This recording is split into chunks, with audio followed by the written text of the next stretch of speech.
World War I, one of the darkest, bloodiest, and brutal conflicts in human history. Over 16 million people dead, entire generations wiped out. Europe transformed into a muddy graveyard. And somehow, this is where the story of the Lord of the Rings began. Not with hobbits, not with wizards, not with dragons, but with a young university student named J.R.R. Tolkien, who found himself thrown into one of the history's greatest nightmares, a nightmare that would forever shape his imagination, his writing, and eventually the fantasy genre itself. First, a quick World War I speedrun. On June 28th, 1914, a 19-year-old Bosnian Serb nationalist named Gavrilo Princip assassinated Archduke Franz Ferdinand of Austria. Europe looked at this event and collectively said, You know what this needs? Everyone fighting everyone. Thanks to the tangled web of alliances, declaration of war spread like dominoes falling, except every domino had an army. Within weeks, nearly every major European power had joined the conflict. By the end, millions would be dead. When Britain entered the war in August 1914, patriotic fever swept the country. Young men volunteered by hundreds of thousands. Tolkien didn't. People noticed. His relatives were shocked that he wasn't immediately lining up to enlist. But Tolkien had a reason. He wanted to finish his degree at Oxford first. It wasn't a popular decision. Years later, he explained why. In those days, chaps joined up, or were scorned publicly. It was a nasty cleft to be in for a young man with too much imagination, with little physical courage. That's a painfully British sentence. Instead of volunteering immediately, Tolkien entered a program that allowed him to finish university before reporting for military service. He graduated in July 1915. Almost immediately afterward, the army came calling. On July 15th, 1915, Tolkien was commissioned as a temporary second lieutenant in the Lancashire Fusiliers. Then came nearly a year of training, which according to Tolkien wasn't exactly inspiring. Writing to his wife Edith, he complained, "Gentlemen are rare amongst the superiors, and even human beings are indeed." Translation, "My officers are awful." During training, Tolkien married Edith Bratt, the love of his life, but the honeymoon didn't last long. On June 2nd, 1916, a telegram arrived. He was ordered to France. Years later, he remembered the moment with heartbreaking honesty. Junior officers were being killed off, a dozen a minute. Parting from my wife then, it was like a death. He knew exactly where he was going and what the odds were. 5 days later, Tolkien crossed the English Channel and joined the British Expeditionary Forces. After a short stay at a massive base camp in Etaples, he was assigned as a signals officer with the 11th Battalion of the Lancashire Fusiliers. His job wasn't glamorous. He coordinated communications between units, something absolutely essential in a war where a broken telephone line could mean hundreds of men marching to disaster. While waiting to reach the front, boredom hit hard. So being Tolkien, he wrote poetry, like every other man would do, because even while prepared for one of history's worst battles, this man was world building. By early July 1916, Tolkien arrived at the Somme. If there was a worse place on earth, it would be difficult to find.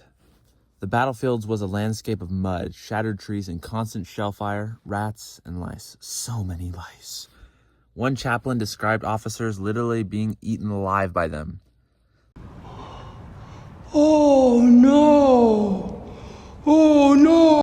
The medical ointment barely slowed them down. The lice basically looked at it and said, "Ah, yes, seasoning."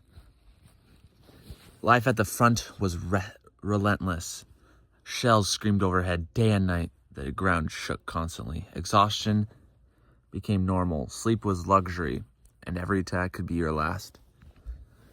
As an officer, Tolkien wasn't just responsible for surviving himself. He had to lead other men, many of them from mining towns, weaving mills, and farming villages. Military rules discouraged officers from becoming friends with enlisted men. Instead, he was expected to command them, discipline them, inspire them, and even censor their letters home.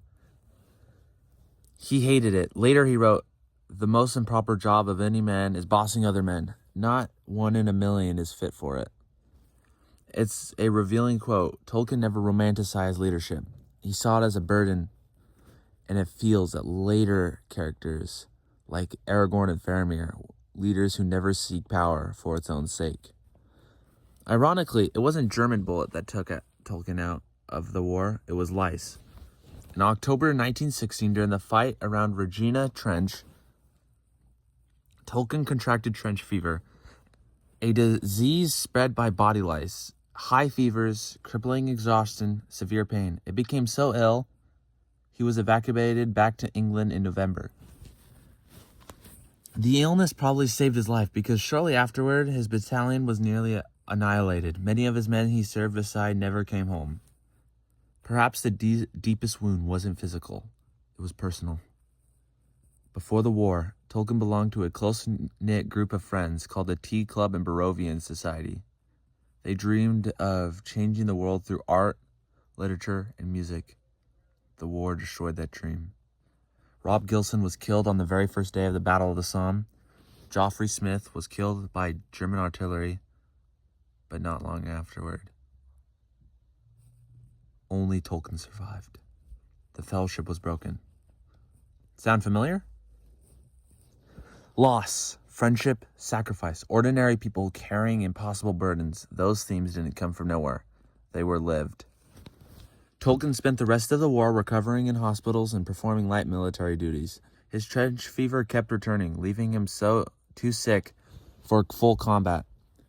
And during those long periods of recovery, he began writing, not The Hobbit, not The Lord of the Rings, but the earliest stories that would eventually become the Silmarillion. The first was the fall of Gondolin. The foundations of Middle-earth were being laid while Europe was still at war. It's not hard to see the connection. Blasted wastelands of Mordor echo the shattered landscapes of the Western Front. The dead marshes resemble shells, cratered battlefields filled with the fallen. The fellowship, bound together by loyalty despite impossible odds, reflects the camaraderie Tolkien found among ordinary soldiers. To be clear, Tolkien dislikes simple allegories. He insisted The Lord of the Rings was not a direct allegory for World War I or World War II, but an influence is different from allegory. The war didn't become Middle-earth. It shaped the man who created it. In 1917, while stationed in Yorkshire, Tolkien and Edith walked together through a woodland filled with flowering hemlock. There, Edith began to dance. Decades later, Tolkien wrote that this inspiring moment inspired the story of Beren and Luthien, one of the greatest love stories in all of Middle-earth. Even surrounded by one of history's darkest war, he found something beautiful enough to preserve forever. World War I didn't give Tolkien magic. It gave him loss, friendship, fear, duty, and hope. The horrors of industrial warfare and the quiet courage of ordinary people. He transformed those experiences into stories that would resonate over a century later. Because beneath the dragons and the epic battles, Middle-earth was always about something much more human. And in many ways, it all began in the trenches. That's it for this video. Check back next Friday for the next one. Make sure to subscribe and hit that bell so you don't miss it. Drop a like if you want more Tolkien content, like his when he was a teacher and a professor. Oh my goodness, what a beautiful story. C.S. Lewis and his other friends, like other authors that shaped literature today. So, let me know in the comments, what part of Tolkien's life are you most curious about? Thanks for watching, soldiers, and see you on the other side.